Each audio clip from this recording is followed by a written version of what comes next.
Tanpa ragu sedikit pun, Seongjin menarik Unsong mendekat, menekannya ke dinding sambil melumat bibirnya.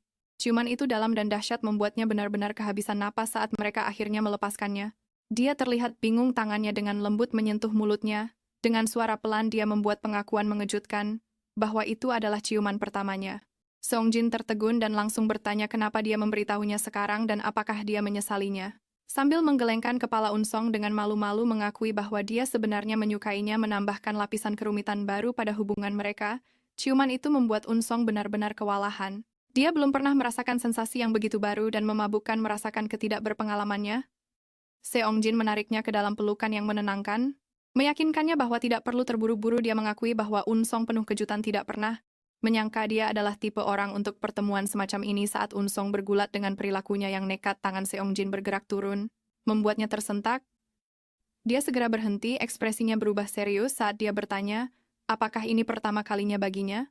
Unsong dengan malu-malu mengangguk membenarkan kecurigaannya. Dia menjelaskan bahwa orang tuanya sangat ketat sehingga dia bahkan belum pernah berpegangan tangan dengan seorang pria. Dan rasa bersalah yang dia rasakan hanya karena penasaran sangatlah berat, tapi sekarang semuanya berbeda. Menatap mata Seongjin, dia merasakan kebebasan yang belum pernah dia rasakan sebelumnya. Dia dengan lembut membimbingnya kembali ke tempat tidur.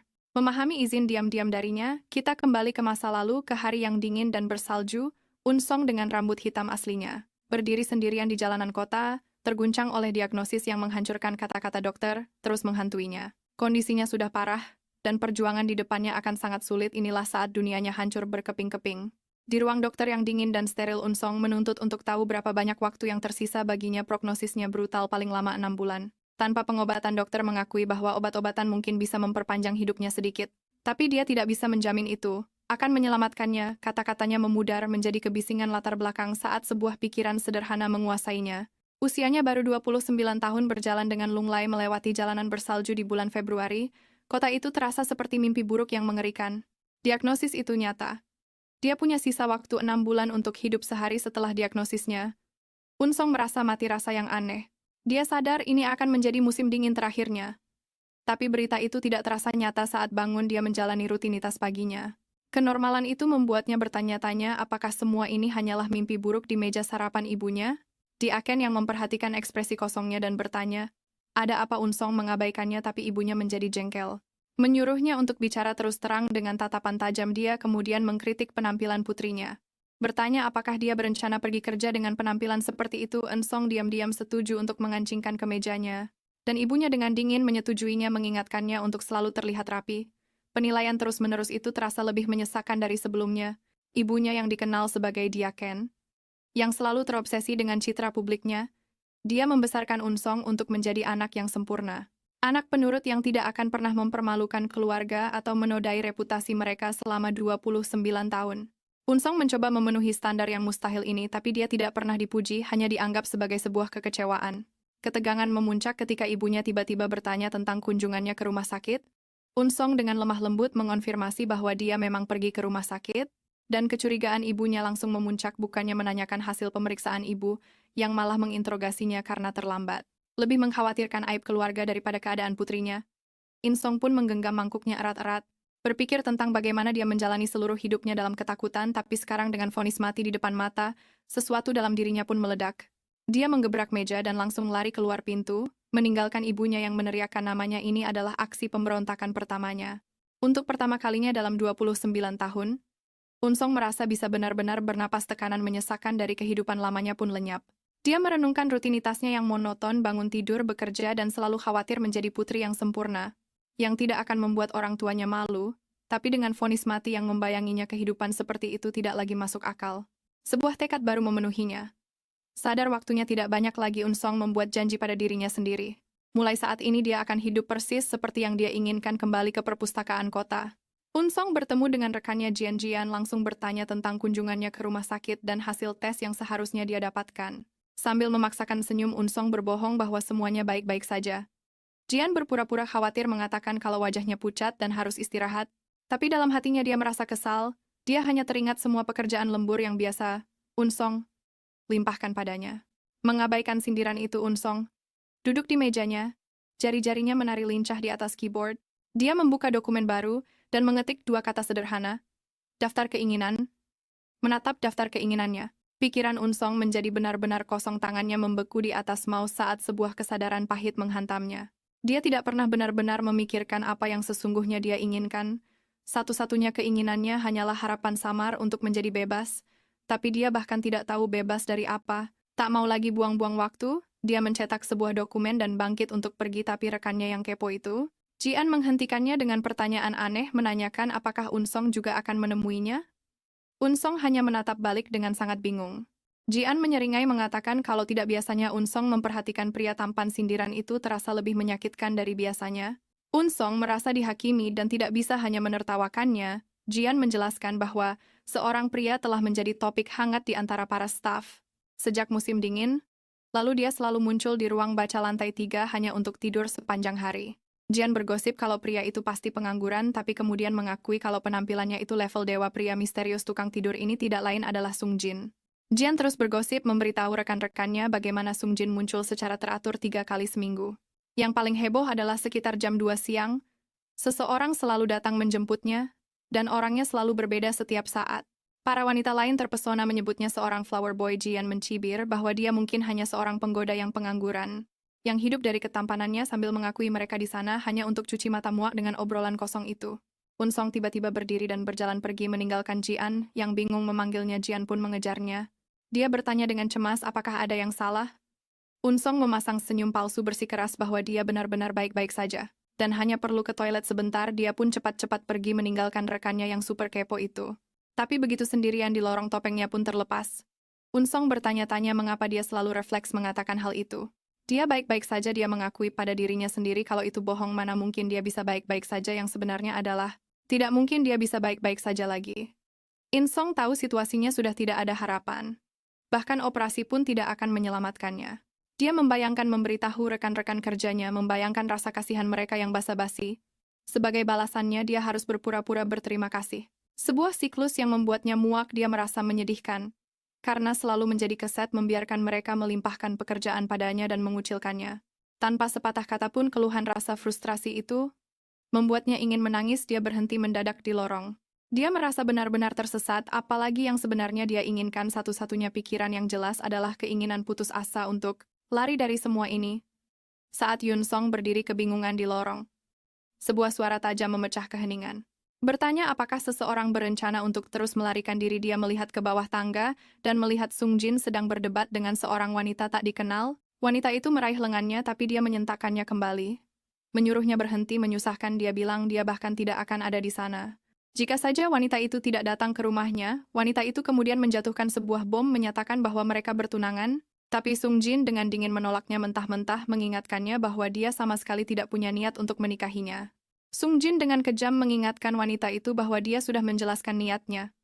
Sejak awal saat wanita itu mulai menangis, dia dengan dingin menyuruhnya untuk tidak menangis, mengingatkannya bahwa dia berjanji tidak akan bergantung padanya wanita itu. Kang Jian bertanya kenapa dia memperlakukannya seperti orang asing. Dia menepis tangannya menyatakan, karena dia memang orang asing. Dia kemudian menuduhnya merusak segalanya. Dengan mengikutinya membuat keributan dan menipu orang tuanya untuk mengatur pertunangan yang tidak pernah dia inginkan sama sekali.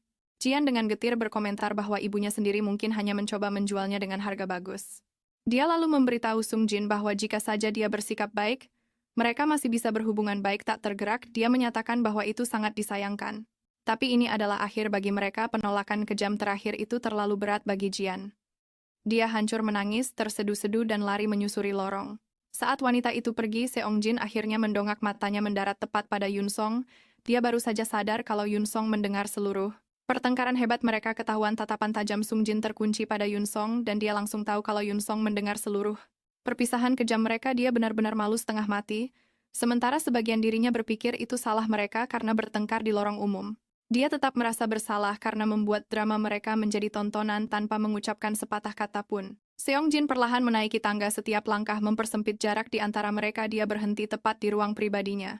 Dan keheningan itu memekakkan telinga Unsong, mulai panik bertanya-tanya apa yang sedang dia pikirkan, dan apakah dia akan salah paham tentang segalanya.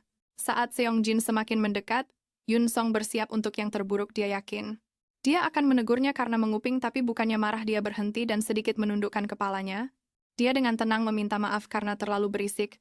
Benar-benar membuatnya bingung. Dengan gugup Unsong tergagap bahwa itu bukan masalah. Dan ikut meminta maaf berjanji itu tidak akan terjadi lagi. Pikirannya berkecamuk bagaimana bisa pria yang sama yang baru saja dengan kejam membuat seorang wanita menangis. Menjadi begitu sopan beberapa saat kemudian dia benar-benar sebuah misteri saat Sung Jin berjalan pergi sambil tersenyum. Sama sekali tidak terpengaruh oleh drama itu. Yun Song merasa sangat gelisah bagaimana bisa dia begitu dingin di satu saat dan begitu ceria di saat berikutnya. Pikirannya pun teringat kembali kejadian tadi siang di kantor. Dia akhirnya mengajukan surat pengunduran dirinya, menggunakan sisa hari liburnya untuk menjadikan hari itu hari terakhirnya bekerja. Untuk selamanya ketua timnya terkejut mempertanyakan apakah Unsung selalu tidak bertanggung jawab seperti ini tanpa bisa berkata apa-apa untuk membela dirinya. Unsung hanya menerima kritikan itu dan berjalan keluar dari kantor untuk yang terakhir kalinya. Unsung merenungkan kunjungan pertamanya ke salon. Dia tidak menyangka proses keriting dan mewarnai rambut akan memakan waktu 5 jam penuh. Membuatnya pegal-pegal karena hanya duduk di sana, tapi saat dia menyentuh rambut barunya, dia mengakui ini terasa seperti sebuah awal yang baru. Tidak seperti di film kehidupan nyatanya, tidaklah dramatis. Berhenti dari pekerjaan hanya membuatnya diceramahi oleh bosnya setelah meninggalkan rumah.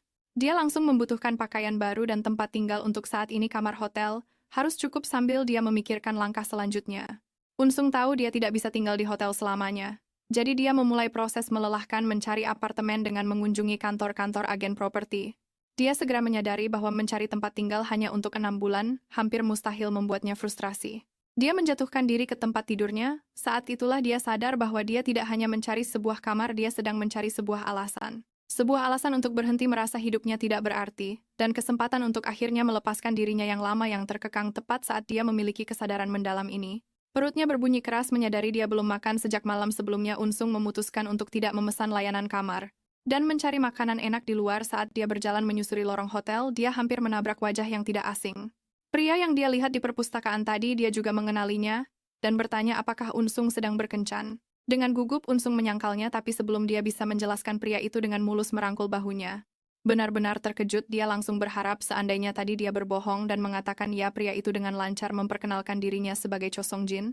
Sambil menjabat tangan Unsung saat wanita itu menyebutkan namanya, dia menyebut pertemuan kedua mereka takdir, tapi Unsung tidak begitu yakin. Dia ingat pernah mendengar rumor bahwa pria itu adalah seorang playboy terkenal, tipe pria yang seharusnya dia hindari. Dia menyadari intuisi Unsung yang tajam. Dan dengan gugup Unsung bertanya apakah dia menganggap ini kencan? Cho Song Jin mendengus mengingatkannya bahwa Unsung melihatnya bertengkar dengan tunangannya. Beberapa saat yang lalu tanpa gentar, Unsung menunjukkan bahwa Cho Song Jin tampaknya tidak terlalu peduli dengan pertunangan itu. Sung Jin tertawa mendengar keterus-terangannya. Unsung yang merasa canggung mengatakan padanya bahwa dia tidak perlu terlalu berhati-hati dan meminta maaf karena telah menyebabkan keributan, tapi Sung Jin hanya menyeringai menjelaskan bahwa ini bukan kencan, dia hanya sedang melarikan diri. Dia menjelaskan bahwa tunangannya telah membuat semua orang termasuk keluarganya sendiri benar-benar terpikat dan terus mendorong pernikahan itu. Perpustakaan adalah satu-satunya tempat pelariannya. Unsung memperhatikannya, menyadari bahwa pria itu tidak gugup sama sekali. Dia tidak bisa tidak berpikir bahwa Sung Jin adalah tipe orang yang mudah dicintai orang lain, kebalikan dari dirinya. Menyadari Sung Jin berasal dari dunia yang tidak akan pernah bisa dia sentuh, Unsung mendapat ide gila bertindak karena dorongan sesaat dia menawarkan diri untuk membantunya bersembunyi. Dia berpikir karena tidak ada seorang pun dari kehidupan Sung Jin yang mengenalnya, dia bisa dengan mudah memberinya beberapa hari kebebasan dari tunangannya. Sung Jin langsung mengungkapkan kekhawatirannya, memperingatkan Unsung bahwa ikut campur bisa membuatnya mendapat masalah di tempat kerja. Tapi Unsung justru memberikan pernyataan mengejutkan. Dengan tenang dia berkata bahwa dia berhenti dari pekerjaannya hari itu juga. Sung Jin benar-benar terperangah. Wanita pendiam ini sama sekali tidak seperti yang dia kira. Sung Jin benar-benar kaget, padahal dia sudah menganggap Unsung sebagai tipe pendiam yang hanya bisa menahan segalanya, tapi dia terus mengejutkannya, membuatnya mengakui bahwa dia benar-benar salah menilainya. Dia terlalu penasaran untuk menolak dan menerima tawaran gilanya untuk menyembunyikannya. Unsung membawanya menyusuri lorong menuju sebuah kamar hotel. Saat mereka berhenti, Sung Jin dengan santai bertanya berapa umurnya, mengungkapkan bahwa usianya 31 tahun, dan menyuruhnya berbicara santai saja. Dia bertanya lagi saat Unsung membuka kunci pintu. Unsung hanya dengan santai menjawab bahwa dia lebih muda darinya sebelum melangkah masuk. Sung Jin hanya terkekeh geli karena Unsung tidak mau memberitahu usia pastinya. Saat mereka berjalan menuju kamar, dia bertanya kemana Unsung berencana pergi sendirian. Unsung hanya menjawab bahwa dia tadinya hanya akan pergi makan. Tapi sebelum dia bisa menyelesaikan kalimatnya, Sung Jin berhenti dan dengan lembut menariknya mendekat. Percakapan mereka terhenti saat Sung Jin menunduk memulai sebuah hubungan yang mengubah dinamika di antara mereka sepenuhnya. Menarik diri sedikit, dia dengan lembut bertanya apakah Unsung lapar. Unsung yang larut dalam momen itu dengan pelan menjawab tidak. Suasana di antara mereka menjadi semakin tegang. Bahkan sebelum Unsong bisa mencerna pertanyaannya, Sung Jin mendorongnya ke pintu kamar hotel menutup jarak di antara mereka sepenuhnya. Dunia seakan meleleh dalam satu momen yang intens itu. Ketika dia akhirnya menarik diri, tatapannya terasa berat saat menatap Unsong. Dia bergumam bahwa bibir Unsong sangat lembut, membuat rona merah merayap di pipinya. Dengan gugup Unsong bertanya apakah itu sebuah pujian. Senyum penuh percaya diri tersungging di bibirnya saat dia memastikan bahwa itu benar-benar sebuah pujian, tidak menyisakan keraguan sedikit pun tentang niatnya. Unsong diam-diam menerima kata-katanya, pipinya masih terasa hangat karena pujian itu. Tapi Sung Jin sepertinya tidak tertarik untuk bicara lagi. Dia dengan lihai menarik Unsong mendekat. Satu tangannya dengan lembut menuntun pinggangnya sampai tidak ada lagi jarak di antara mereka. Tanpa membuang waktu dia menunduk dan memperdalam hubungan yang baru saja mereka mulai. Semua keraguan yang tersisa langsung sirna. Saat dia memeluknya dengan erat, niatnya menjadi sangat jelas. Batasan di antara mereka telah dilewati, dan apapun yang terjadi di kamar hotel ini malam ini akan mengubah segalanya bagi mereka. Unsong terkejut dengan sifat pertemuan ini. Ini bukanlah hubungan yang memaksa dan intens, tapi sesuatu yang lambat dan penuh perhitungan. Cengkeraman Sung Jin di pinggangnya semakin mengencang. Saat dia memperdalam ciuman mereka, kepercayaan dirinya sepenuhnya mengambil alih momen itu. Dia mengendalikan temponya, tidak memberi Unsong ruang untuk berpikir. Ketika dia akhirnya melepaskan diri, Unsong benar-benar linglung, pikirannya kosong seketika, benar-benar terpana oleh caranya yang lihai, dan penuh perhitungan yang baru saja membuatnya tak berdaya. Menegaskan siapa yang memegang kendali malam ini. Tepat saat Unsong bersiap untuk sesuatu yang lebih intens, sikap Sung Jin berubah total. Dia memperlakukannya dengan kelembutan yang mengejutkan. Seolah-olah Unsong terbuat dari kaca. Serangkaian ciuman lembut dan penuh perasaan mendarat di dahi dan rambutnya. Setiap ciuman membuatnya tersentak karena kelembutan yang tak terduga ini.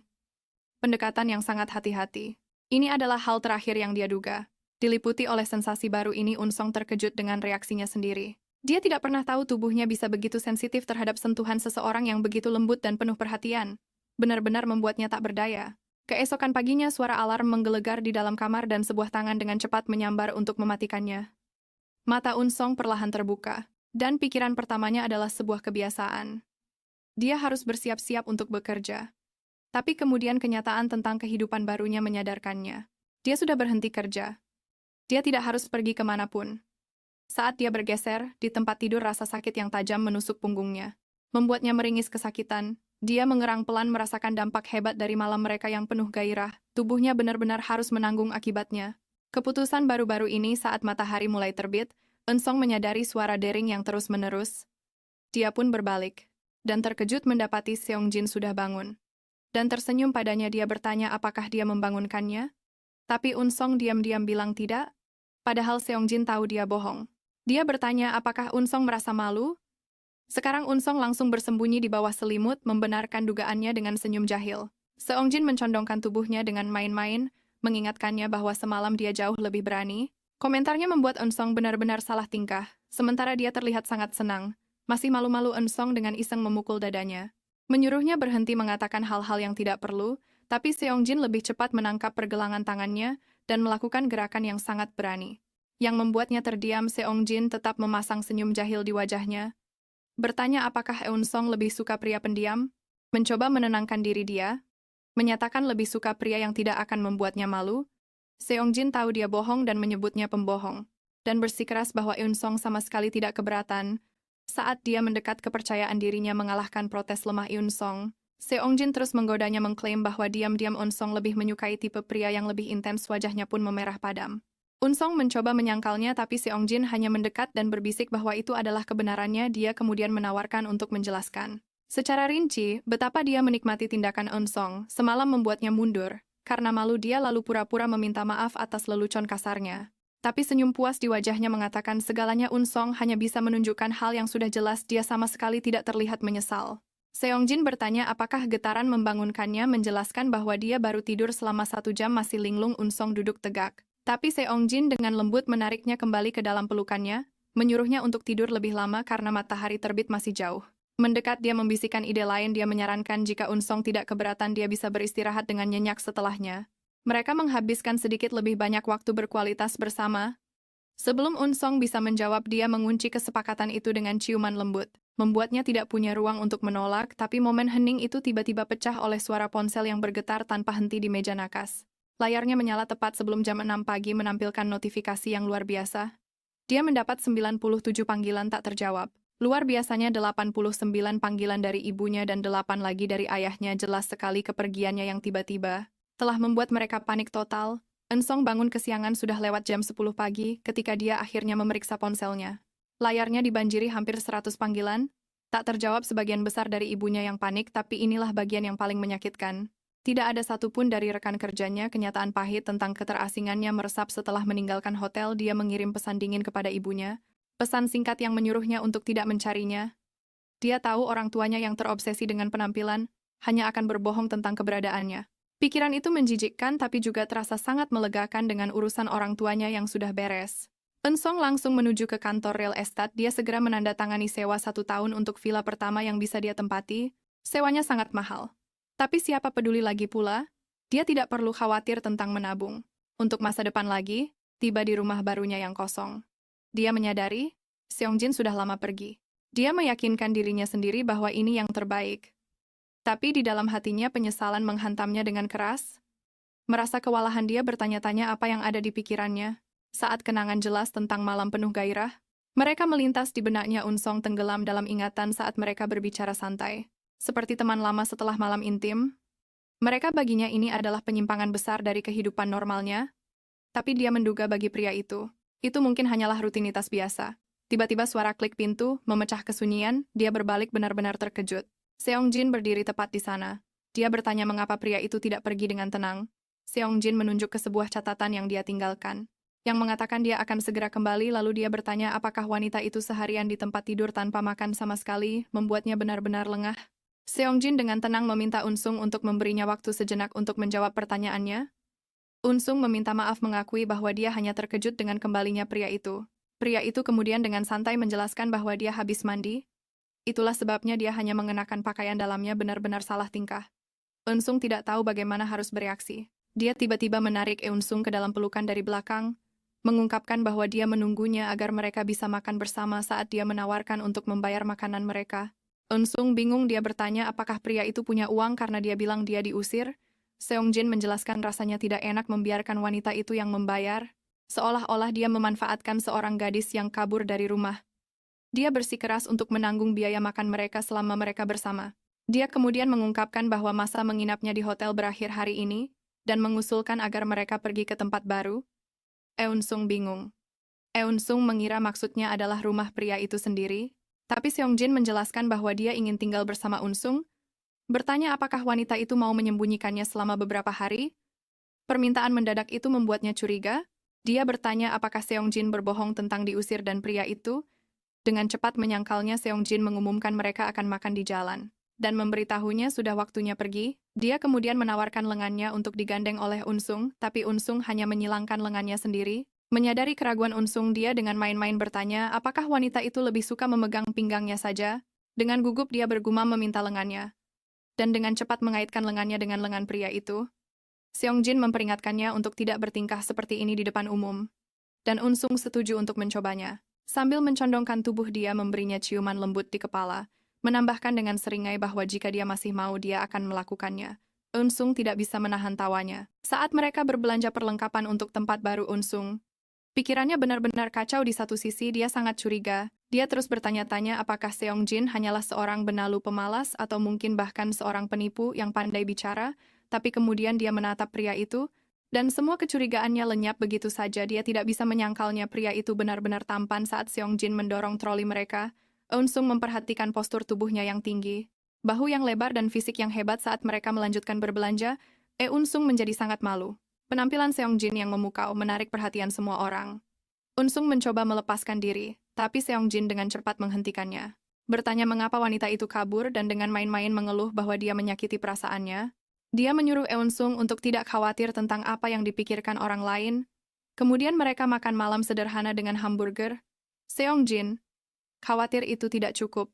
Dia mengakui ingin membelikan Unsung sesuatu dari restoran mewah, tapi Unsung menggelengkan kepalanya menjelaskan bahwa hamburger saja sudah cukup, dan dia perlu menghemat uang. Saat mereka makan, Seongjin menunjukkan bahwa Unsung membeli banyak sekali barang selimut sikat gigi, piring-piring semuanya jelas Barang-barang rumah tangga Unsung sadar pria itu tidak pernah sekalipun bertanya mengapa dia membutuhkan semua itu, atau dari mana saja dia gelombang kelegaan menyelimutinya. Kebebasan untuk tidak perlu menjelaskan dirinya ini adalah persis apa yang dia inginkan, tapi kedamaiannya hanya berlangsung singkat. Ketakutan baru muncul saat dia melihat sekeliling restoran yang ramai dengan begitu banyak saksi yang melihat mereka bersama. Dia dengan gugup bertanya-tanya berapa lama lagi sebelum mereka tertangkap. Seong Jin memperhatikan tatapan khawatir Unsung, dan dengan main-main bertanya apakah Eun-sung menganggapnya seorang penjahat. Eun-sung dengan gugup menjelaskan bahwa dia khawatir tunangan pria itu akan mengetahuinya, terutama karena dia kelihatannya sangat terkenal, tapi Sung Jin sama sekali tidak terpengaruh. Dia dengan tenang menyarankan bahwa jika ada yang mengejar mereka, mereka bisa kabur lagi. Dia kemudian menatap lurus ke matanya membuat sebuah pernyataan yang berani kali ini. Dia bilang dia ingin kabur bersamanya sambil mencondongkan tubuh lebih dekat. Dia bertanya apakah Eun-sung mau kabur bersamanya membuat Eun-sung benar-benar terdiam. Setelah puas berbelanja mereka tiba di apartemen baru Eun-sung yang masih kosong. Sung Jin terlihat kerepotan dengan barang bawaan. Dia melihat sekeliling ruangan yang belum terisi perabotan dan bertanya apakah Eun-sung memang sudah berencana untuk pindah hari ini. Sambil berlutut di lantai Eun-sung mengaku dia baru saja menandatangani kontrak sewa. Sung Jin akhirnya menyadari semuanya mengerti bahwa Eun-sung sedang mencari rumah. Saat Eun-sung meninggalkannya tadi, dia dengan nada bercanda bertanya apakah Eun-sung mendapatkan tempat baru hanya untuk bersembunyi darinya, membuat Eun-sung jadi salah tingkah. Eun-sung menyuruhnya untuk tidak konyol bersikeras bahwa dia memang sudah berencana untuk pindah. Sung Jin menyeringai memecah keheningan dengan mengumumkan bahwa dia sudah memesan mie kacang hitam untuk makan syukuran pindahan mereka. Dia kemudian mengeluh betapa dinginnya apartemen yang kosong ini. Dia bilang lantainya terasa seperti arena seluncur es. Eun-sung segera berdiri menawarkan untuk menyalakan penghangat ruangan. Tapi sebelum dia sempat melangkah, Seong Jin langsung menyambar lengannya, menariknya kembali ke arahnya. Sambil menatap lurus ke matanya, dia memberitahu Eun-sung bahwa, meskipun penghangatnya dinyalakan, dia pikir ruangan ini akan tetap terasa dingin. Genggaman Sung Jin bergeser dari lengannya dan dia dengan erat menyatukan jari jemarinya dengan jari Eun-sung. Menariknya lebih dekat lagi. Eun-sung mengenali tatapan yang berat itu. Tatapan intens di matanya. Dia tahu persis apa yang diinginkan Sung Jin. Dia pun menutup jarak yang tersisa di antara mereka. Hingga bibir mereka hampir bersentuhan. Dia berbisik bahwa mie yang dipesannya akan segera tiba tapi Eun-sung sebaiknya menyuruh kurir pengantar untuk meletakkannya di depan pintu saja. Sudah jelas Sung Jin punya ide yang jauh lebih baik. Ide tentang bagaimana cara mereka bisa menghangatkan apartemen yang dingin ini. Tanpa menunggu jawaban, Seong Jin mencondongkan tubuhnya dan menutup celah kecil di antara mereka. Apa yang dimulai sebagai ciuman lembut dengan cepat menjadi lebih dalam. Saat dia menarik tubuh Eun-sung dengan kuat merapat padanya, semua pikiran tentang lantai yang dingin membeku. Dan mie yang dipesan pun lenyap dari pikiran Eun-sung. Seong Jin melingkarkan lengannya di sekeliling Eun-sung, menahannya dalam pelukan yang erat dan posesif. Saat suasana menjadi tenang, dia membenamkan wajahnya di rambut Eun-sung dengan senyum puas. Sepertinya mereka telah menemukan cara yang jauh lebih baik untuk menghasilkan kehangatan di apartemen yang kosong. Dengan masalah apartemen dingin yang sudah teratasi, Sung Jin mendorong Eun-sung hingga bersandar di meja makan.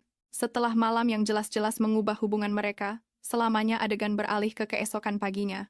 Eun-sung terbangun di tempat tidur berbaring nyaman di samping Sung Jin yang masih tertidur. Pagi itu terasa begitu sunyi dan tenang. Sangat kontras dengan kehidupan lamanya, sebuah pikiran melintas di benaknya saat dia menatap langit-langit kamar. Sekarang ini ibunya pasti sudah meneleponnya. Bertanya-tanya di mana dia berada ini. Benar-benar sebuah awal yang baru. Pikiran Eun-sung pun melayang kepada orang tuanya. Pagi mereka yang sempurna dan mudah ditebak. Ayahnya akan berangkat kerja sementara ibunya menyesap kopi. Berpura-pura seolah semuanya normal. Dia tahu mereka mungkin sangat marah karena dia menghilang hanya setelah satu panggilan telepon. Tapi harga diri mereka atas kehidupan mereka yang tanpa celah selalu lebih penting. Berbaring di samping Sung Jin, dia kembali menegaskan keputusannya. Ini bukan tentang harga diri yang picik atau balas dendam kosong untuk mengacaukan dunia kecil mereka yang sempurna. Kehidupan baru ini adalah untuknya. Dan hanya untuk dirinya sendiri. Eun-sung merasakan sedikit rasa bersalah. Berpikir bahwa tindakannya ini egois. Menginginkan sisa waktunya untuk dirinya sendiri. Cukup ironis juga bahwa rasa kebebasan pertamanya setelah meninggalkan orang tuanya adalah menemukan kenyamanan bersama orang yang benar-benar asing. Berbaring di samping Seong Jin yang tertidur, sebuah pikiran aneh muncul di benaknya. Bahkan sebelum dia sempat menghafal setiap garis wajahnya, dia sudah terbiasa dengan kehangatannya. Beban lembut lengannya yang melingkari pinggangnya dengan cepat menjadi perasaan yang akrab dalam babak baru hidupnya yang tidak terduga ini. Berbaring di samping Seong Jin yang masih tertidur, Eun-sung meresapi kenyataan baru ini. Kaki mereka saling bertautan di bawah selimut yang hangat. Kepalanya bersandar di dadanya, dia bisa merasakan hembusan napas lembutnya di kulitnya dan menyadari betapa dekatnya mereka. Satu pikiran melintas di benaknya. Bagaimana bisa begitu mudah merasa nyaman dengan orang yang sama sekali tidak dikenal? Saat pria itu tidur, dia dengan lembut mengulurkan tangannya menelusuri garis-garis wajahnya, akhirnya menghafalnya. Pria yang telah dia pilih untuk menghabiskan hari-hari terakhirnya. Keesokan paginya, Eun-song sudah bangun sepenuhnya bersandar nyaman pada Seong-jin. Dia merenungkan kenyataan situasinya, memutuskan bahwa bantal lengan sebenarnya adalah yang terburuk. Dia mengeluh ringan bahwa bantal sungguhan jauh lebih baik. Tapi dia harus sok romantis sekarang, yang dia dapatkan hanyalah bahu yang pegal kemudian saat dia berbaring sendirian di kamar yang sunyi. Sebuah kesadaran mendalam menyadarkannya dia masih tidak tahu persis apa yang dia inginkan di sisa waktunya. Tapi satu hal telah berubah total, dia tidak cemas lagi dengan kejernihan pikiran yang baru. Eun-song memutuskan untuk menjalani sisa waktunya selangkah demi selangkah. Rencana pertamanya sederhana dan praktis. Dia akan pergi ke rumah sakit meskipun dia melewatkan kemo. Dia butuh sesuatu untuk meredakan rasa sakit yang akan datang. Tepat saat dia tenggelam dalam pikirannya, suara Seong-jin menariknya kembali ke dunia nyata. Dia menatapnya. Wajah mereka berdekatan di bawah cahaya pagi dan bertanya apa yang ada di pikirannya. Rencananya yang diam-diam pun terganggu. Mengalihkan perhatiannya kembali pada pria di sampingnya. Ditarik dari lamunannya, Eun-song mengalihkan pertanyaan Seong-jin. Dengan kebohongan sederhana, dia hanya bertanya-tanya mau makan apa untuk sarapan. Seong-jin menyarankan sisa makanan semalam, tapi Eun-song dengan main-main menolaknya. Sambil bercanda bahwa mie lembek itu untuknya saja. Jika dia mau mengatakan padanya hari masih pagi, dia menyuruhnya untuk tidur sedikit lebih lama. Saat dia duduk untuk bersiap-siap, Seong-jin tidak membiarkannya. Dia melingkarkan lengannya di sekelilingnya dari belakang. Menariknya kembali ke dalam pelukan hangat, jelas belum siap melepaskannya. Seong-jin mengeratkan pelukannya dengan main-main, menyatakan inilah waktunya untuk balas dendam atas kejadian kemarin. Dia mencondongkan tubuhnya lebih dekat, membisikkan janji untuk mentraktirnya sesuatu yang enak. Sikapnya yang belak-belakan membuat Eun-song sedikit salah tingkah, dan sebuah pikiran acak muncul di kepalanya. Dia dengan polos bertanya, apakah pria itu pengangguran? Membuatnya terdiam seketika, langsung merasa malu. Dia buru-buru menjelaskan bahwa maksudnya hanya, dia tidak terlihat seperti tipe orang yang harus buru-buru bekerja di pagi hari. Dia dengan cepat melambaikan tangannya dan menyuruhnya melupakan pertanyaannya. Song-jin dengan terampil mencairkan suasana, memberitahu Eun-song untuk tidak menjawab jika dia tidak nyaman dan menyarankan agar mereka makan. Tapi pikirannya sudah sampai pada satu kesimpulan, dia pasti pengangguran. Pikiran itu terasa sangat lucu baginya, sehingga dia tertawa terbahak-bahak. Seong-jin yang bingung hanya menatapnya saat dia meminta maaf atas pertanyaannya yang konyol. Dia hanya mengangkat bahu, mengakui tidak ada yang pernah menanyakan hal itu sebelumnya, dan menganggap semuanya lucu. Dia bangkit dari tempat tidur, dan mulai berpakaian. Rasa canggung kini tergantikan oleh tawa bersama Sung-jin, dengan lembut meraih tangannya. Menggodanya soal komentarnya tadi, dia dengan bercanda bertanya apakah sekarang dia bisa makan dengan tenang, karena sekarang dia tahu kalau Sung-jin menghasilkan uang. Eun-song yang salah tingkah hanya bisa setuju. Dia mengakui kalau asumsi Eun-song masuk akal, terutama setelah Eun-song melihatnya tidur di perpustakaan. Dia lalu bercanda, mungkin dia memang pengangguran. Kalau hidup dari orang tua kaya dihitung sebagai pengangguran. Melihat kebingungannya, dia menepuk kepala Eun-song dengan lembut, meyakinkannya untuk tidak khawatir karena dia punya pekerjaan sampingan lain. Saat Eun-song berdiri di sana, tiba-tiba dia sadar tidak punya pekerjaan kantoran bukan berarti dia pengangguran. Dia bisa saja seorang pekerja lepas atau punya bisnis sendiri. Saat Eun-song sedang melamun, Sung-jin menariknya ke dalam pelukan hangat. Sentuhannya lembut, dia mengecup pipinya dengan perlahan, dan kebaikannya terasa begitu luar biasa. Dia jadi bertanya-tanya apakah dia semanis ini pada orang asing, bagaimana dia akan memperlakukan seseorang yang benar-benar dia kencani. Pikiran itu membuat dadanya terasa sesak saat dia menatap ekspresi penuh perhatiannya. Apakah pernah ada yang menatapnya seperti itu sebelumnya? Kebaikan yang tiba-tiba ini benar-benar baru bagi Eun-song. Dia menyadari bahwa tidak seorang pun pernah menatapnya dengan kehangatan seperti itu. Bahkan orang tuanya sendiri pun tidak. Kebenaran pahit itu menyadarkannya. Dia juga belum pernah jatuh cinta dengan sungguh-sungguh.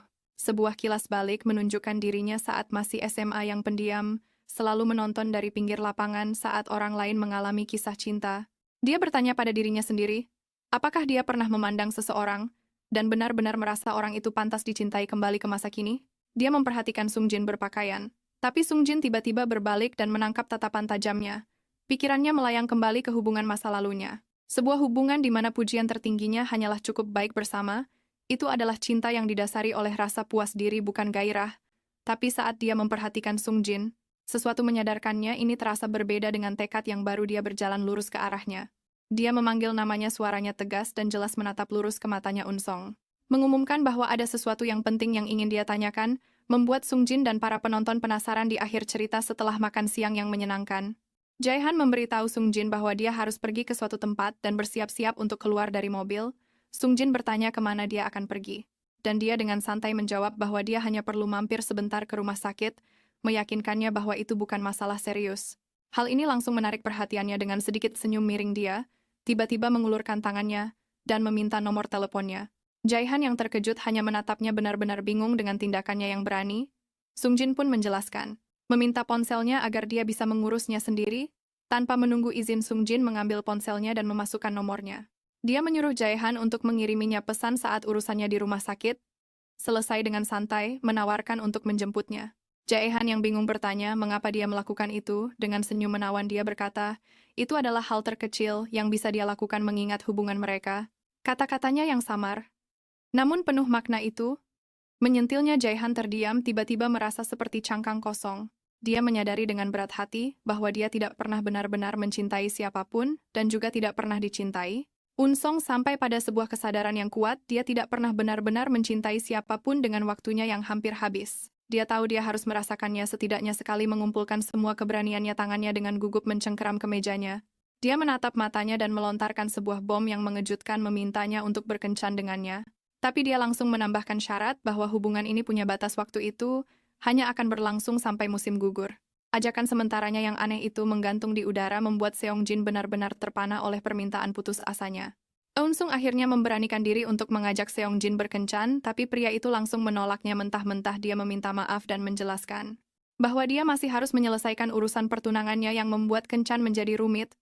Merasa malu, Unsung mencoba menyelamatkan mukanya. Dia bersikeras kalau semua baik-baik saja, dan dia bisa pergi sendiri, tapi saat dia keluar dari mobil, Seong Jin menyuruhnya untuk mengirim pesan saat urusannya di rumah sakit sudah selesai, meskipun ditolak begitu saja.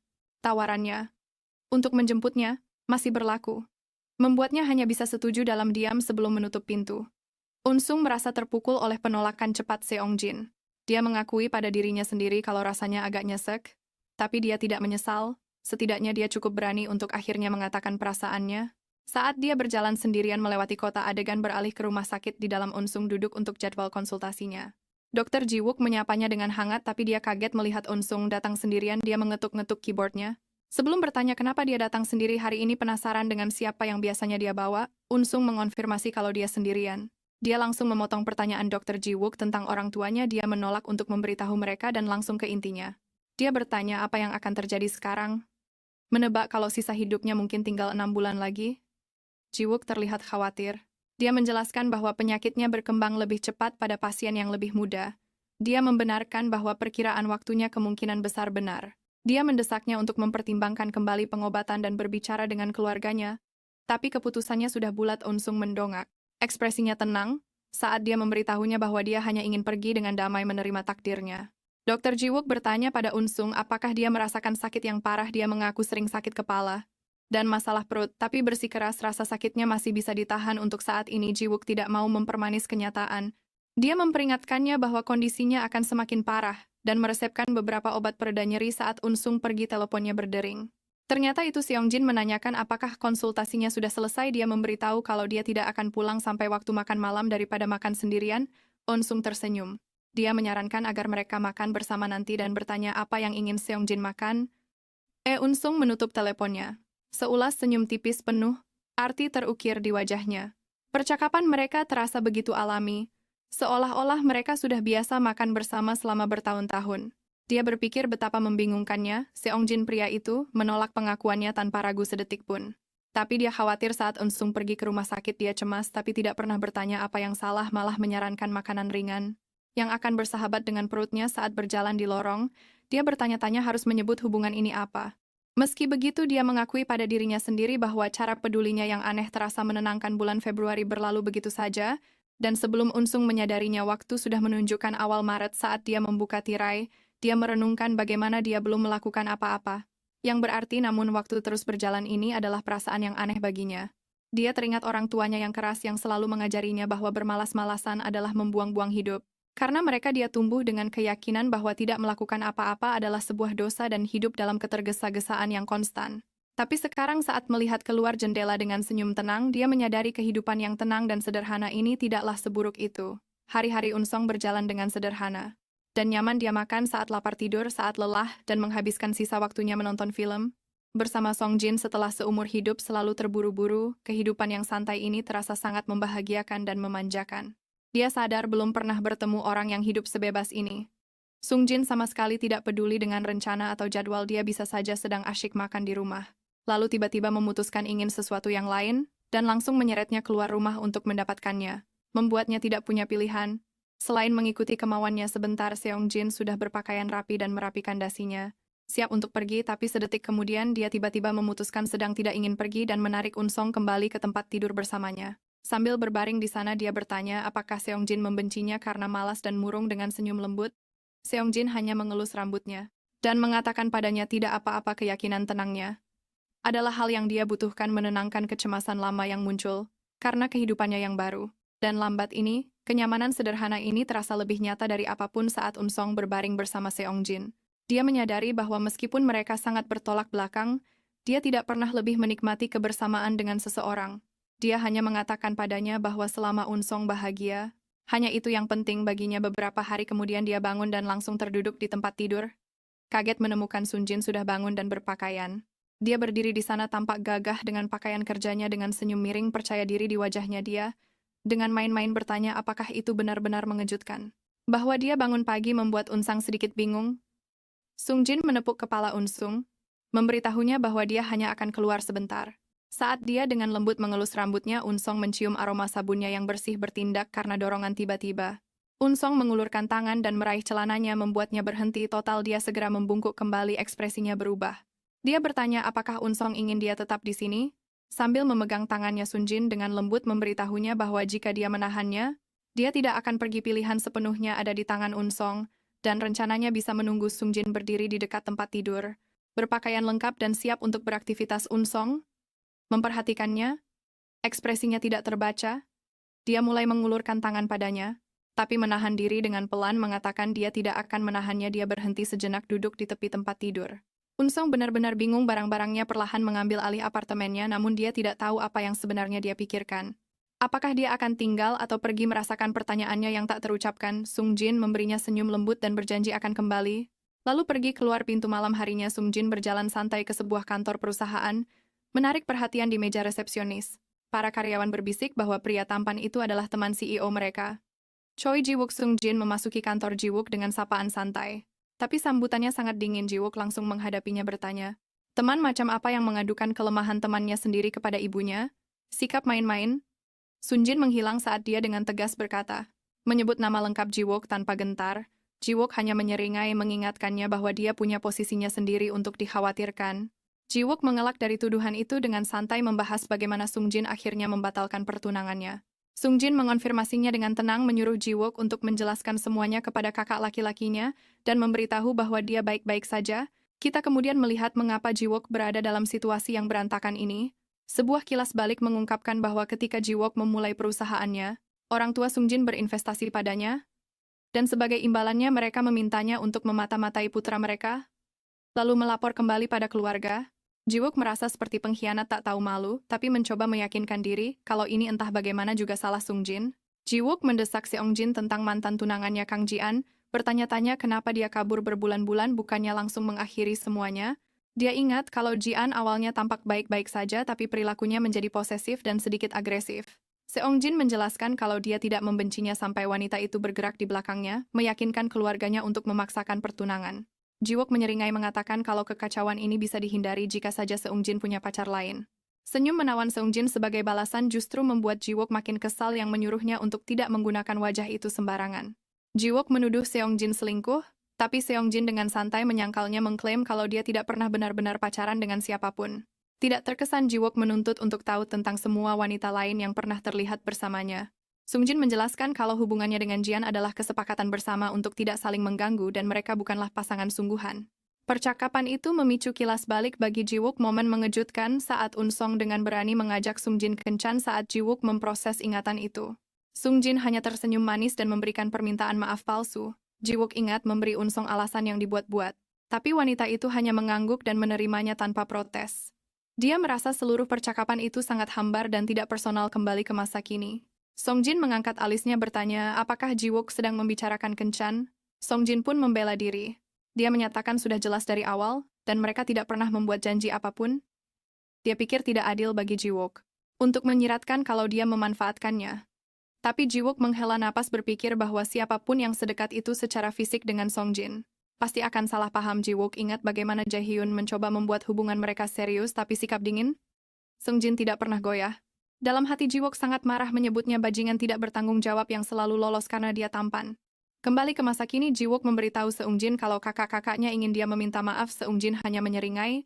Dia berkata dengan manis kalau dia adalah anak bungsu kesayangan dari keluarga kaya dan dicintai dimanapun dia pergi. Benar-benar? Muak Jiwook pun membentak. Kalau keluarganya terus-menerus meneleponnya, dia lalu menanyakan pertanyaan terpenting di mana Sung Jin selama ini tinggal. Sung Jin mencibir bertanya kenapa Jiwook peduli. Dia menyuruhnya untuk menyampaikan pesan pada kakak-kakaknya kalau dia baik-baik saja saat dia berbalik untuk pergi.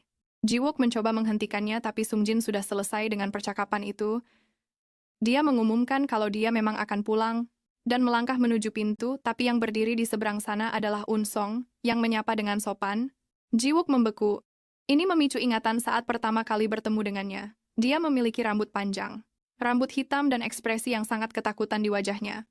Ingatan Jiwook beralih. Kesan pertamanya tentang Un Song adalah seseorang yang sangat defensif.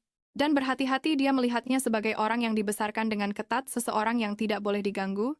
Sung Jin juga mengingat ini. Berpikir kalau wanita itu adalah kebalikan dari dirinya. Dia ingat saat dengan iseng menggodanya di hotel bertanya apakah bertemu 2 kali adalah takdir. Dia sudah mengira akan mendapat tatapan tajam sebagai balasan, tapi jawabannya membuatnya benar-benar lengah. Dia hanya bertanya apakah dia harus menyembunyikannya. Pada saat itu dialah yang merasa tergoda dan tertarik. Pikiran Seung Jin kembali melayang pada Un Song. Dia teringat ekspresi gugup, tapi ternyata imutnya menyesali kenapa dia tidak mencuri satu ciuman lagi. Sebelum dia pergi hari itu, dia berfantasi tentang apa yang akan terjadi jika dia mencondongkan tubuh ke arahnya. Saat dia tertidur dalam benaknya, dia pura-pura menolak pada awalnya, tapi kemudian melingkarkan lengannya di lehernya. Mendengar gumamannya menyebut namanya dalam tidur, Seung Jin mengakui pada dirinya sendiri bahwa dia akan dengan senang hati jatuh cinta padanya. Godaan yang tidak disengaja itu membuatnya benar-benar terpikat. Tanpa basa-basi lagi, Seung Jin melontarkan sebuah bom dan bertanya pada Un Sung apakah dia mau berkencan dengannya tepat di depan Ju Oke. Dia dengan lembut menolaknya, menjelaskan bahwa dia tidak bisa, karena pertunangannya belum resmi dibatalkan. Suasana di mobil kemudian menjadi berat. Eun Sung bersikeras dia akan baik-baik saja sendirian, dan membuka pintu untuk pergi. Saat dia keluar, Seung Jin menyuruhnya untuk memastikan mengiriminya pesan. Setelah janji temu rumah sakitnya, Un Sung diam-diam setuju menutup pintu di belakangnya, meskipun pengakuan Seung Jin terkesan santai. Un Sung tidak bisa menahan rasa pedih karena penolakannya sendiri sambil melihat mobilnya menghilang. Dia mencoba meyakinkan dirinya sendiri bahwa ini hanya sedikit mengecewakan tapi tidak apa-apa. Dia kemudian pergi ke janji temu rumah sakitnya sendirian.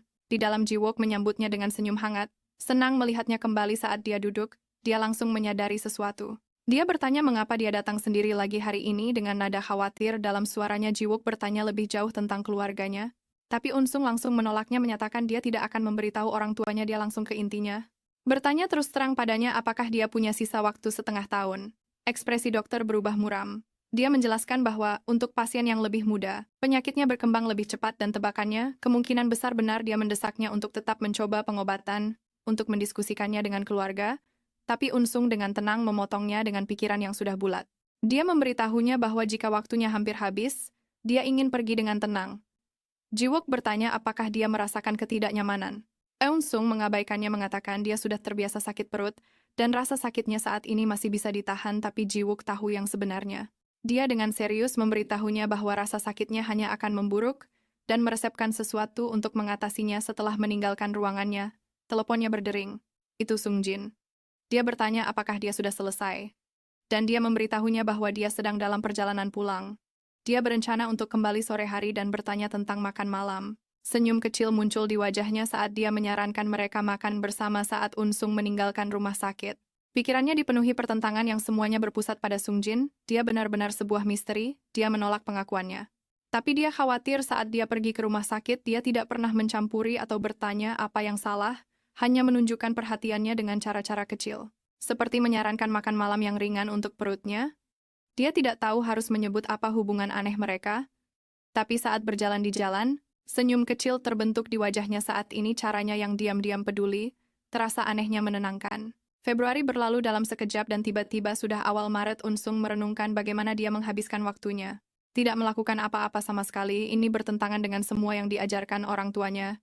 Dia ingat, mereka selalu berkata kemalasan menyia-nyiakan hidup, yang membuatnya takut untuk berhenti bekerja. Dia percaya jika dia melambat bencana akan datang, tapi sekarang melihat kehidupannya yang tenang bersama Sun Jin, dia menyadari itu tidak seburuk itu. Ada kedamaian yang sederhana. Hanya dengan makan saat lapar dan istirahat saat lelah, kehidupan barunya bersama Seong Jin terasa sangat bahagia dan mewah.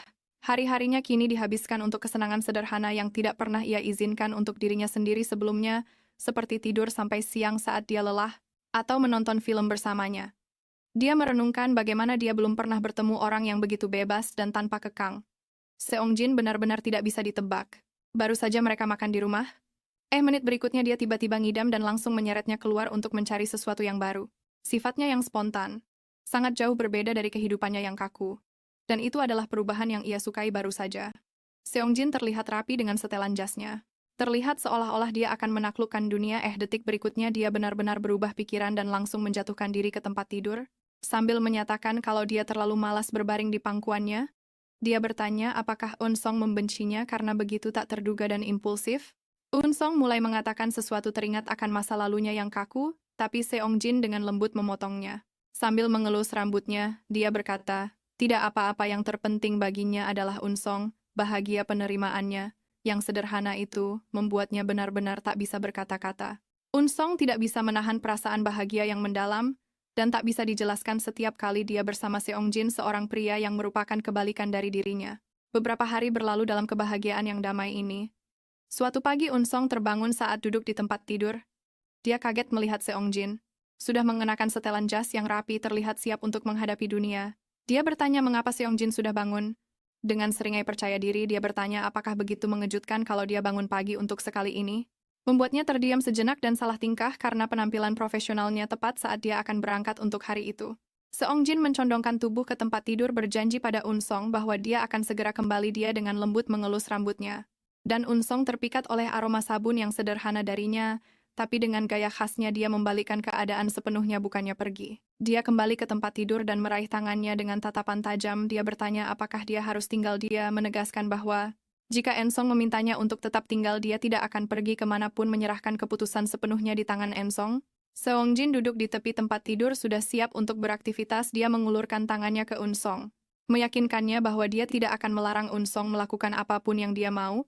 Tapi saat Unsong memperhatikannya, dia jadi bertanya-tanya, apakah pria ini benar-benar akan pergi? Barang-barangnya sekarang ada di mana-mana, menumpuk sama banyaknya dengan barang milik Unsong. Para karyawan berbisik-bisik bertanya-tanya siapa pria tampan itu. Salah satu dari mereka mengenalinya sebagai teman CEO mereka, Ji-wook. Tapi Seong Jin tidak di sana untuk kunjungan persahabatan. Dia langsung menghadapi Ji-wook, mempertanyakan mengapa Ji-wook berani memanggilnya teman. Setelah mengadukan rahasianya pada ibu Seong Jin tanpa gentar, sedikitpun Ji-wook bersandar sambil menyeringai. Dia menyuruh Seong Jin untuk menjaga bicaranya, mengingatkannya bahwa dia juga punya posisi yang harus dipertimbangkan dalam situasi ini. Seong Jin duduk dan dengan sinis bertanya apakah posisi baru Ji-wook adalah mengkhianati teman dia. Mengingatkan temannya itu bahwa Ji-wook pernah bersumpah kalau Kang Ji-hyun tidak akan menjadi masalah. Mencoba mengalihkan pembicaraan, Ji-wook menuangkan kopi dan bertanya apakah pertunangannya sudah resmi dibatalkan. Seong Jin dengan tenang membenarkannya, lalu menyuruh Ji-wook untuk melapor kembali kepada kakaknya bahwa dia hidup baik-baik saja. Ji-wook membeku, menyadari bahwa Seong Jin tahu dari awal kalau dia adalah mata-mata. Ternyata Ji-wook dipaksa untuk memata-matai Seong Jin. Setelah orang tuanya berinvestasi di perusahaannya, Ji-wook membalikkan keadaan dengan berdalih bahwa Seong Jin juga ikut bersalah. Dia bertanya kenapa Sung Jin kabur berbulan-bulan kalau memang sebenci itu dengan situasinya, mempertanyakan apakah mantan tunangannya Ji-an memang seburuk itu. Dia mengakui kalau awalnya Ji-an terlihat cantik dan baik, tapi dia tidak menyangka kalau wanita itu punya sisi intens yang seperti penguntit. Seong Jin dengan tenang menjelaskan kalau dia tidak pernah membencinya mereka, bahkan mungkin bisa tetap bersama, tapi wanita itu memanipulasi keluarganya untuk memaksakan pertunangan mereka. Ji-wook menyeringai seolah-olah Sung Jin adalah satu-satunya pria yang dia temui. Ji-wook pun menghela napas. Dia bertanya kenapa Sung Jin sampai repot-repot selingkuh, tapi Sung Jin langsung membalas menyatakan kalau dia tidak pernah selingkuh, karena dia tidak secara resmi berkencan dengan siapapun. Ji-wook mencibir menanyakan tentang semua wanita lain itu. Sung Jin menjelaskan kalau hubungannya didasari kesepakatan bersama dan bahkan dia dan Jian sudah setuju untuk tidak mengganggu satu sama lain. Pikirannya kemudian melayang kembali ke Unsung. Dia teringat momen saat wanita itu menarik kemejanya. Dan dengan terang-terangan bertanya, apakah dia mau berkencan dengannya. Dia ingat betapa terkejutnya dia dengan waktunya yang tidak pas, sehingga satu-satunya jawabannya hanyalah permintaan maaf yang lirih. Pikiran Sung Jin kembali melayang ke Unsung. Dia ingat memberikan alasan yang lemah padanya mengatakan kalau dia tidak bisa berkencan, karena pertunangannya belum sepenuhnya selesai. Tapi bukannya marah, dia hanya menerimanya tanpa menyimpan dendam. Kembali ke masa sekarang, Ji-wook tidak percaya dengan apa yang dia dengar. Berkencan, tanyanya dengan sangat terkejut. Seong Jin dengan santai membela diri berargumen kalau tidak adil untuk mengatakan dia memberi harapan palsu pada siapapun karena dia tidak pernah membuat janji apapun. Saat Ji-wook menghela napas pasrah, Sung Jin dalam hati mengakui kalau dengan ketampanannya hanya dengan berada di dekatnya saja sudah cukup untuk membuat siapapun jadi delusi.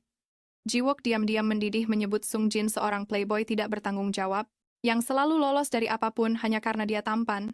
Dia kemudian mengganti topik pembicaraan memberitahu Sung Jin kalau kakak-kakaknya merasa bersalah tentang seluruh situasi ini. Sung Jin dengan santai menjawab kalau dia sudah tahu karena mereka sudah memberitahunya saat dia secara resmi membatalkan pertunangan. Dengan senyum sombong, Sung Jin dengan sarkastis menyebut dirinya si bungsu kesayangan. Ji-wook yang kesal menyuruhnya untuk setidaknya sekali mengangkat telepon dari keluarganya. Dia kemudian bertanya di mana Sung Jin tinggal sekarang. Karena jelas dia tidak lagi tinggal di tempatnya sendiri, Sung Jin mengabaikan pertanyaan itu menyuruh Ji-wook untuk memberitahu kakak-kakaknya kalau dia masih hidup. Saat dia berbalik untuk pergi di tengah-tengah ceramah Ji-wook, dia dengan santai mengumumkan kalau dia memang akan pulang, yang membuat Ji-wook yang lega langsung bersorak gembira. Tapi saat dalam perjalanan keluar, seorang wanita dengan rambut gelap dengan sopan menyapanya membuatnya langsung berhenti melangkah. Pertemuan itu langsung memicu ingatannya tentang Unsung. Dia ingat saat mereka pertama kali bertemu, wanita itu memiliki rambut gelap yang sama, dan ekspresi tak terlupakan seolah baru saja melihat tawon Sung Jin, mengingat kesan pertamanya tentang Eun-sung. Segala sesuatu tentangnya seolah meneriakkan kewaspadaan. Dia menilainya sebagai orang yang skeptis dan belak-belakan seseorang dari keluarga yang ketat, yang tidak bisa dianggap remeh, kebalikan total dari dirinya. Jadi saat dia menggodanya di hotel, mengatakan kalau pertemuan mereka adalah takdir, dia sudah bersiap menerima tatapan menghakimi. Tapi yang mengejutkan, wanita itu balas menggodanya.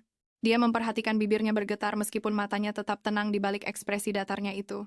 Dia jelas-jelas gugup dan Sung Jin merasa itu sangat menggemaskan. Senyum licik pun tersungging di wajah Sung Jin. Saat dia mengingat pagi mereka, dia berpikir seharusnya dia menciumnya lagi sebelum pergi. Pikirannya berkelana membayangkan apa yang akan terjadi. Dia membayangkan dirinya dengan lembut menangkup pipinya untuk membangunkannya, dan wanita itu akan berpura-pura menolak sejenak. Sebelum lengannya melingkar di lehernya dan suaranya dengan kantuk memanggil namanya. Seong Jin tahu dia akan dengan senang hati menyerah padanya. Pesona tak disengaja itu membuatnya tak bisa menahan diri untuk mendekatinya lagi. Masih tenggelam dalam kenangan tentang Unsung, Seong Jin menggelengkan kepalanya sambil menghela napas. Dia teringat malam-malam penuh gairah mereka. Menyadari bahwa dia mungkin terlalu berlebihan. Dia ingat kalau kulit wanita itu sensitif, dan dia mungkin telah memaksanya terlalu keras. Rasa khawatir yang baru muncul menyelimutinya. Dia tidak bisa terus seperti itu padanya. Memutuskan dia harus lebih lembut. Seong Jin bertekad untuk menahan diri mulai sekarang, demi kebaikannya. Saat Seong Jin mengemudi, nama Unsung adalah satu-satunya hal di pikirannya. Dia mulai menyadari betapa jauhnya jarak wanita itu. Dia tidak pernah bertanya kemana dia pergi atau kapan dia akan kembali. Rasanya seolah-olah wanita itu bahkan tidak akan peduli jika dia tidak pernah kembali sama sekali. Melihat ponselnya, sebuah pikiran lain muncul. Kecuali saat dia menyebutkan rumah sakit. Unsung tidak pernah sekalipun menghubunginya lebih dulu. Sikapnya yang sama sekali tidak terikat itu mulai benar-benar mengganggunya. Membuatnya benar-benar bingung. Pikiran Seong Jin beralih dari Unsung ke masa lalunya sendiri.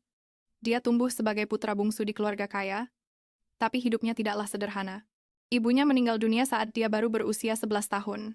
Arak meninggalkannya dengan 2 kakak tiri, masing-masing dari ibu yang berbeda. Meskipun silsilah keluarganya rumit, tidak ada drama sama sekali. Faktanya, mereka semua sangat dekat.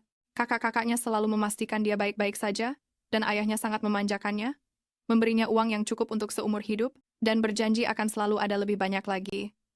Pikiran Seong Jin beralih ke istri keempat ayahnya. Meskipun mereka bukan musuh, mereka jelas tidak dekat. Ketegangan itu terlihat jelas saat makan malam keluarga ketika ibu tirinya bangkit dan pergi. Tanpa makan satu suap pun, Gelombang rasa bersalah menghantam Seongjin. Dia tahu wanita itu marah, karena dia benar-benar menyabotase pernikahan yang telah diatur untuknya dengan Kang Jiong. Tidak sanggup menghadapi suasana canggung itu. Dia pun segera pergi. Di luar, kakaknya terpaksa mengingatkan ayah mereka yang sedang marah, bahwa wanita itu bagaimanapun juga bukanlah ibu kandung mereka. Di luar, kakak Seongjin mendesaknya untuk kembali masuk. Ini mendorong kakaknya yang lain untuk bercanda bahwa Seongjin mirip dengan ayah mereka. Sebuah komentar yang dianggap pujian oleh sang ayah. Melihat Seongjin tampak sehat, kakaknya berkata senang melihatnya. Seongjin setuju itu melegakan dan langsung pergi dengan mobilnya.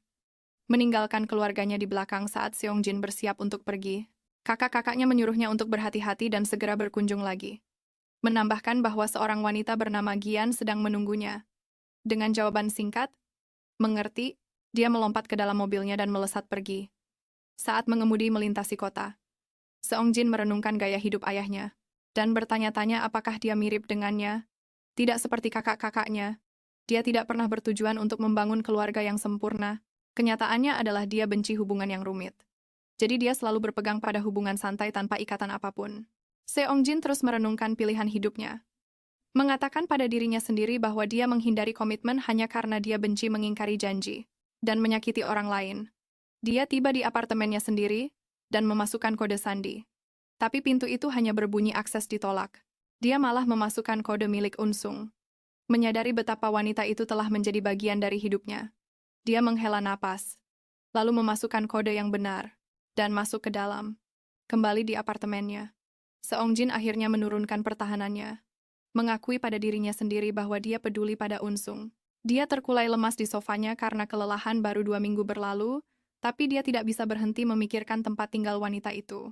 Tempatnya kecil, tidak nyaman, dan hampir tidak ada perabotan. Dia sudah mencoba menyelundupkan barang-barang untuk membuatnya lebih layak huni. Tapi tempat itu masih terasa sangat kosong. Dia sadar rasanya seperti wanita itu tidak punya niat untuk benar-benar menetap, seolah-olah dia tidak berencana tinggal di sana untuk waktu yang lama. Dia tidak bisa berhenti memikirkan situasi aneh mereka.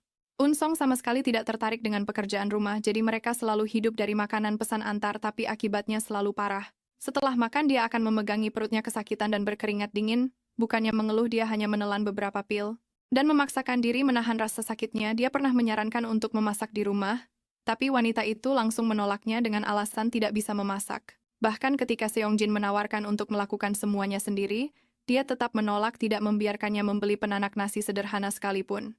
Untuk apartemen itu, Seongjin ingat pernah menawarkan untuk membelikan barang-barang untuk tempatnya karena mengira wanita itu hanya berhemat, tapi Unsong menolaknya mentah-mentah. Membuatnya benar-benar bingung kenapa dia begitu menentang ide untuk membuat apartemennya nyaman. Tiba-tiba sebuah ide muncul di benaknya, dia bisa saja membawa beberapa barang miliknya sendiri. Sebuah penanak nasi tirai, sebuah selimut. Tapi saat dia merencanakan itu, solusi yang lebih sederhana terlintas di pikirannya. Dia bisa saja membawa Unsong untuk tinggal bersamanya. Saat itu juga bel pintunya berbunyi, menyadarkannya dari lamunannya. Dia bangkit sambil bertanya-tanya siapa yang datang. Seongjin membuka pintu, ekspresinya langsung berubah cerah saat melihat siapa yang datang.